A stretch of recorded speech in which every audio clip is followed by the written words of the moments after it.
Hi guys, Dan Habercost here, and I wanted to do a quick video on a new build I'm doing because this specific project illustrates the importance of learning over time more than one strategy, right? Having multiple tools in your tool belt that you can apply to different assets in different markets depending on what makes the most sense.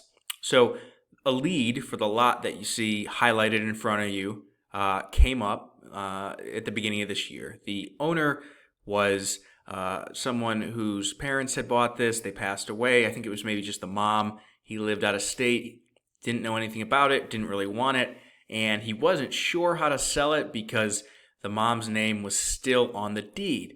Now, here in Colorado, whether or not it has to go through probate simply comes down to whether they hold title as joint tenants or tenants in common. If it's joint tenants, you just need a death certificate. If it's tenants in common, you have to go through probate. So anyways, long story short, turns out it was joint tenants, not tenants in common. So I just had to get the death certificate, record it, and then I was able to purchase it from him. And I got this lot at $1,000. Now, to give you some context here, this is the golf course.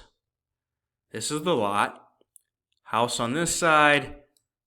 No houses on this side, but across the street, fairly flat, water and sewer at the street, electric at the back, great location in Colorado City, which is a smaller, more sleepy town, but with everything that's going on in Colorado, even down in Colorado City, houses are being built, people are moving there. It's very, very pretty. It just doesn't have that much in terms of services, but nonetheless, people are moving there. So I could just resell this on a note or for cash, bought it for $1,000, could sell it for $7,000 to $10,000, depending if it was on a note or cash, which sure, that's a good deal. However, with everything that's going on, the lack of housing, the fact that it's right by the golf course and it's infill with all utilities in place, I decided to build. So one of my general contractors actually lives in Colorado City nearby this. I already have the tools at my disposal to build, and it just makes sense on this lot. I can get a far greater return putting a simple 3-bed, 2-bath, 1,500 square foot house on the lot. That's one of the most palatable products you can build. It fits the downsizing baby boomer or the first-time home buyer millennial, which are the two largest demographics in the country right now. It's a house I've built many, many times. So it just made sense to build as opposed to just selling the lot outright. So let's look at the plans. In front of me, just to give you an idea of what we're building, this is the house. Simple, open concept here in the great room, dining room with an island here, kitchen here, and then 2-car garage, master on one side with the extra bedrooms on the other side. Again, this simple layout and variations of it I have built over and over and over again. At this point, granite's cheap, so you put granite in the bathrooms and the kitchen and paint everything white, kind of leave it an empty palette for the homeowner. This gives you an idea as to the sides and front, what the house is going to look like. So that's the house we're building. Another important consideration, this is the plot plan, and for those of you who are not familiar with new construction, you'll always have one of these done, and it shows where the home is going to sit on the lot. And in Colorado City and in other markets, oftentimes there's lots that are too small, given the setbacks, to actually build a home. So that was another important consideration. It was about 80 foot wide, 160 foot deep. That fits the lots that I've built this house on over and over again up north. So as you can see, 5 foot setback, 5 foot setback, 5 foot setback, and 25 feet from the front. There is plenty of room to fit the house. So this is how it's going to sit on the lot. Now let's look at the actual numbers. At the end of the day, I'm not doing this for fun. I'm doing this to create a return. So what do the numbers look like? Okay.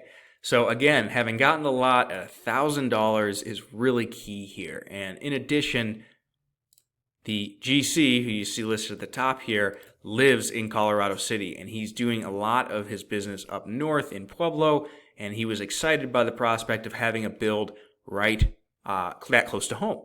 So he wanted to work on this, which just further makes it a better or a win-win situation for everyone. So here is the cost line breakdown with everything included. And this is the major line item I want to highlight. This is a very, very high estimate. A year and a half ago, this was in the 20s. I don't expect, he actually just ordered the trusses and is ordering this now, so we'll see what it actually comes out to. But I don't expect that it will actually be this bad. We were just planning for worst case scenario. If lumber continued to go up, this will probably be in the low 40s. But nonetheless, it's good to be conservative in your estimate, so we assumed worst case scenario.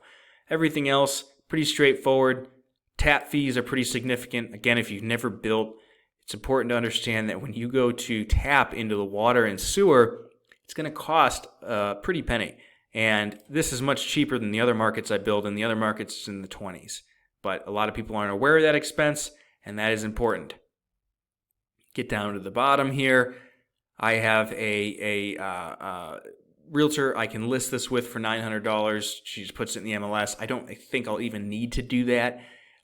Between myself and my partner on this is network, we'll get it sold. But worst case scenario, add $900 in here. I added a 3% fee to the agent on the buyer's end, assuming that they'd have one. Again, this is another expense that may end up not being relevant, which will just go straight to the bottom line.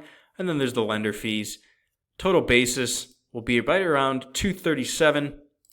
$310 sales price is the expectation. Realistically, it'll probably be a little bit higher, anticipating about $72,000 of profit.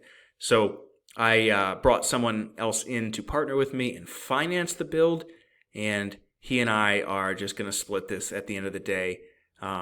So this is just an example of why over time it's important to develop multiple skill sets, multiple strategies that you know how to apply. If I had just bought and sold this, it would have made me some money, but this is going to make a far greater return.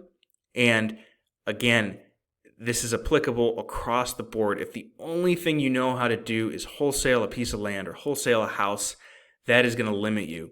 Figure out over time how to buy and hold, how to flip, how to wholetail, etc., or how to build houses. And you'll be much better off because you can then maximize the return you get off of each opportunity, just as I'm doing here.